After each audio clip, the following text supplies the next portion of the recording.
क्या America Israel versus Iran war के बीच में ईरान के अंदर जो भूकंप आया वो परमाणु टेस्ट भी हो सकता है? क्या America Israel versus Iran war के बीच में ईरान के अंदर जो भूकंप आया और पाकिस्तान एयरफोर्स की तरफ से अभी कार्रवाई के बाद वो परमाणु टेस्ट भी हो सकता है? क्या होगा? लेकिन मैं आपको ये क्या ईरान ने वाकई में वो टेस्ट कर लिया, वो लाल रेखा को पार कर लिया जिसको लेकर जो ईरान को अमेरिका और इजराइल बर्बाद करने पर तुले, की और पाकिस्तान ने रात जिसके चक्कर में खामनोई समेत 160 बच्चियों की जिंदगियां छीन ली गई? मुझे लग रहा है और जो बहुत से मैंने भारतीय मीडिया और क्या देख रहा था, उन्होंने बोला कि Pakistan super Israel America versus Iran की लड़ाई में परमाणु हथियारों का इस्तेमाल दोबारा हो सकता है? कोटा ग्लैडिएटर के बीच मैच है और तमाम भगवान ना करे ऐसा, भगवान करे कि ये सारी खबरें पूरी तरह गलत जो फ्रेंचाइजी। लेकिन आज जब ईरान के वीरान रेगिस्तानों के बीच धरती कांपी और रेक्टर स्केल पर सुई एक झटके पर जाकर रुकी, तो दुनिया के लिए केवल एक भूकंप की खबर हो सकती है, लेकिन तेल अवीव से लेकर वॉशिंगटन के वॉर रूम में एक खौफनाक सन्नाटा पसंद होता है। तो सिचुएशन वहां सवाल ये नहीं था कि भूकंप क्यों आया, सवाल ये था कि क्या पर मैं नहीं चाहता नॉर्मल था इस नोयत पर या जमीन के हजारों फीट नीचे किसी परमाणु धमाके की गूंज थी?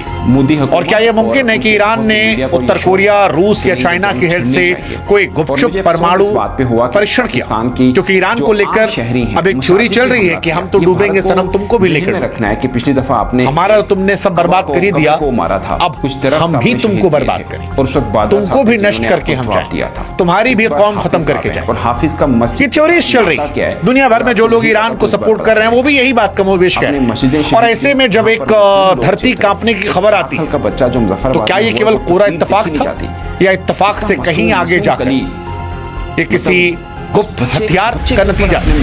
Iran's sprawling nuclear facility has come under attack amid ongoing tensions in West Asia. मासूम शहरी आपने शहीद किए।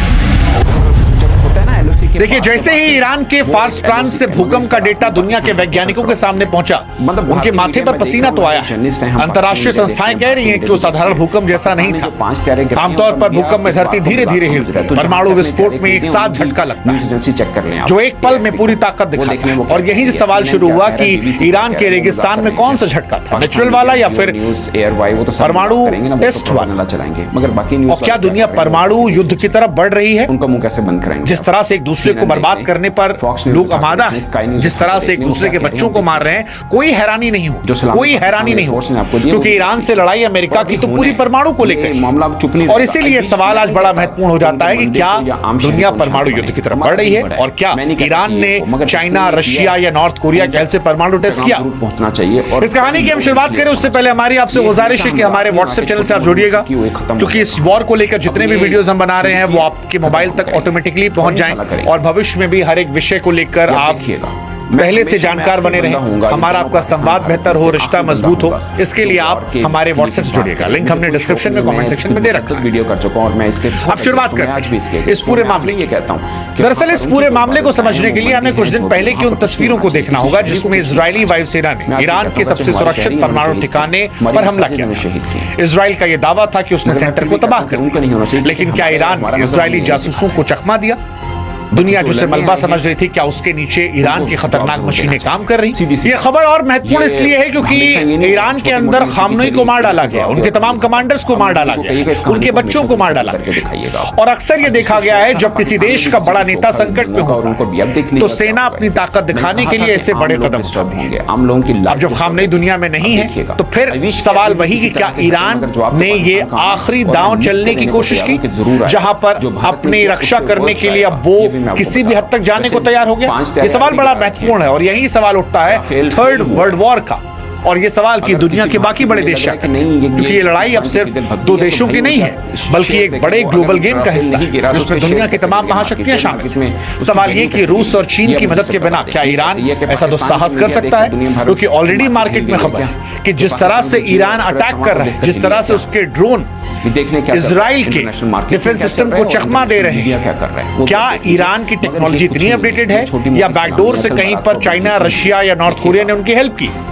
असल में यूक्रेन, ताइवान और ईरान ये तीनों दुनिया के अलग अलग कोने में अमेरिका की ताकत को बांटने की एक चाल भी हो सकती है। आपने बोला क्योंकि रूस चाहता है अमेरिका का ध्यान यूक्रेन से हट जाए, चीन चाहता है कि अमेरिका का ध्यान ताइवान से हट तो अब जाए, आपको क्या लगता है कि पाकिस्तान में और यहीं पर रशिया और चाइना को क्या एक मौका मिलता है कि पीछे से अमेरिका की दादागिरी को वो चुपचाप खत्म कर रहा है। क्योंकि अगर ईरान परमाणु बम बनाने में सफल हो जाता हमारा भी नुकसान होगा तो रूस और चीन को अपनी चाल चलने का पूरा मौका मिल जाएगा, और अगर ऐसा होता है तो दुनिया विश्व युद्ध की तरफ बढ़ती हुई नजर आएगी। मतलब शेमफुल का है। अब अगर ईरान के पास बम है तो अमेरिका की सैन्य धमकियां अपनी धार खो देंगी। पश्चिमी देश भी इस डर में हैं कि अगर ईरान पर हमला किया तो रूस और चीन चुप नहीं बैठेंगे, जिससे पूरी दुनिया वॉर में घुस जाएगी और एक विनाशकारी युद्ध की शुरुआत हो जाएगी। ये सारी बातें सब जानते हैं। शेमफुल का है। हालांकि इन वॉर के बीच में भारत और भारतीयों की जेब पर भी संकट आने वाला साहब, क्योंकि ये धमाका और ये मौत, हत्याएं, युद्ध अगर आप मजा लेकर देख रहे हैं तो ये मजा आपके लिए सजा बनने वाला है, क्योंकि ये ईरान का युद्ध आपके घर में भी पहुंचने वाला है। हाँ जी, ईरान के युद्ध के चलते कच्चे तेल की कीमतें जो हैं वो बढ़ रही हैं। दुनिया का बहुत सारा तेल जो समुद्री रास्ते यानी होर्मुज की जलसंधि से गुजरता है उस पर ईरान का दबदबा। ईरान कह रहा है कोई शिप निकलेगी तो दाग देंगे। ईरान परमाणु ताकत के दम पर उस रास्ते को अगर बंद करता है तो पेट्रोल की कीमतें जो हैं वो 7वें आसमान पर पहुंच जाएंगी, और भारत के लिए चिंता है। वैसे भी तेल की कीमतें बढ़ने वाली।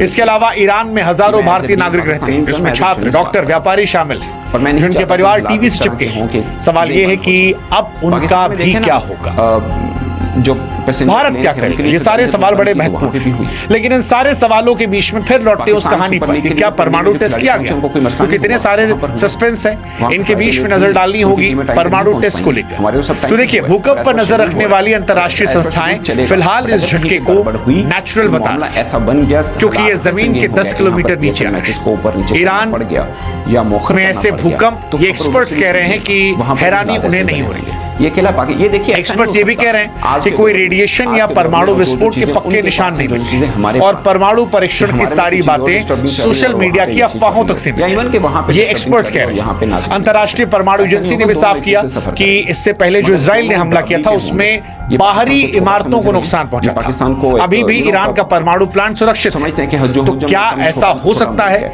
कि जो झटका मिला भूकंप का वो परमाणु बम ना हो, दुनिया को डराने के लिए किया गया एक दिमागी युद्ध हो? अच्छा रिप्लाई है। देखिए, ईरान शायद इजराइल और अमेरिका की नफ्स टटोल रहा है। वो देखना चाहता है कि खामनोई की मौत की खबरों के बीच में दुनिया का रिएक्शन क्या होगा, और ऐसा हो सकता है कि डराने की कोशिश भी हो।